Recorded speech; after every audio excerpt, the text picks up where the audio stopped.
Assalamu alaikum family. Today we will talk about The Man of the Crowd, a short story by Edgar Allan Poe. So first of all, here is some introduction about author. He is an American author, poet, also a literary critic, and also involves in romantic movement. He is famous for his The Tales of Mystery. He was financially poor, but through his writing, he earned everything throughout his life. अब हम बात करते हैं story के बारे में। The man of the crowd, जैसा कि टाइटल से ही वाज़ह हो रहा है कि ये एक आदमी के बारे में है जो कि एक हजूम में मौजूद है। इसमें सिर्फ दो करैक्टर हैं। नरेटर है जो कि लंदन में है मौजूद, और एक ओल्ड मैन है जो 65 से 70 साल के करीब उसकी उम्र है। And it's a detective story and narrator talks about a German book. Narrator है जो एक डिकैफे शॉप पे बैठा हुआ है और एक जर्मन की किताब पढ़ रहा है जिसका नाम है don't permit someone to read it. And the same is a case with the characters in real life. जो नरेटर है वो अभी अभी रिकवर हुआ है एक बीमारी से और वो फ्रेश फील कर रहा है कैफ़े हाउस में बैठा हुआ, और वहाँ पे बैठा हुआ वो सबको पॉइंट आउट कर रहा है। वो वहाँ से गुजरने वाले लोगों को ऑब्ज़र्व कर रहा है कि जो उसके इर्द गिर्द लोग चल रहे हैं हजूम में। पे वो ऑब्ज़र्व करता है कुछ वहाँ पिक पॉकेटर्स होते हैं, गैम्बलर्स होते हैं, नौजवान लड़कियाँ होती हैं, ड्रंकर्स होते हैं, स्वीपर्स होते हैं, एट्सेट्रा। वहाँ इन सब लोगों के दरमियान एक बूढ़ा आदमी भी मौजूद होता है जिसके बारे में मैंने आपको ऊपर बताया है। He was different from all.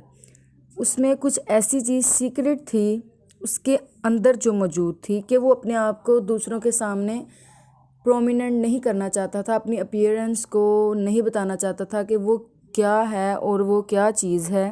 अपनी अपीयरेंस से वो ये चीज़ शो नहीं करना चाहता था। नरेटर ने उसे जब ऑब्ज़र्व किया कि वो सबसे डिफरेंट है तो उसने उसे फॉलो करना स्टार्ट किया।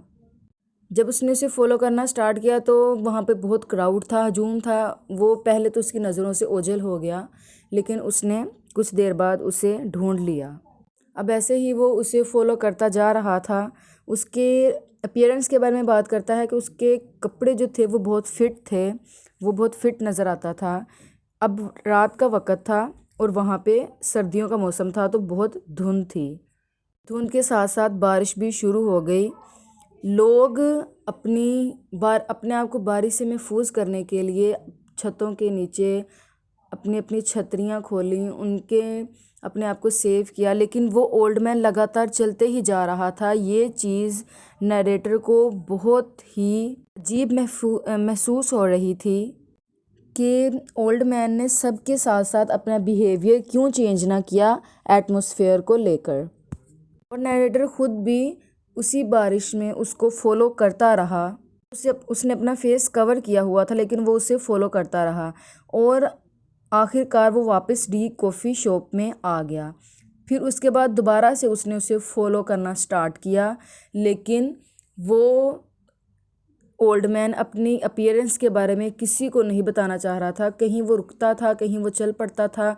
उसका कोई एक स्पेसिफिक पॉइंट नहीं था जहाँ पे कोई मंजिल नहीं थी जहाँ पे वो पहुँचना चाहता था। इसीलिए नरेटर वापस डी कॉफ़ी हाउस में आता है।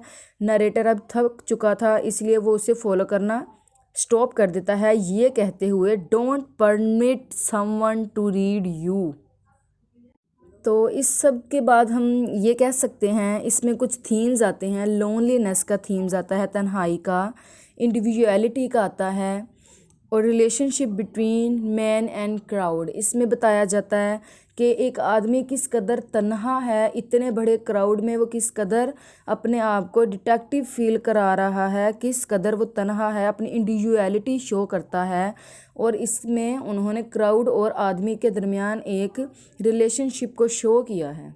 ये तमाम चीज़ें जो हम इस स्टोरी में पढ़ते हैं ये इस चीज़ को पॉइंट आउट करती हैं कि अर्बन एरिया में किस कदर आदमी अकेला है, वो किस कदर अकेला महसूस करता है, किस कदर अपने आप की अपीयरेंस को वो छुपाता है, वो अपने आप खुद को किसी के सामने शो नहीं करवाना चाहता।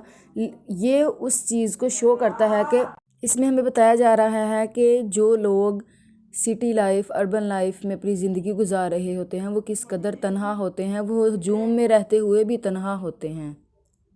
تو آج کی یہ سٹوری تھی آج کے لیے۔ انشاءاللہ stay tuned with me.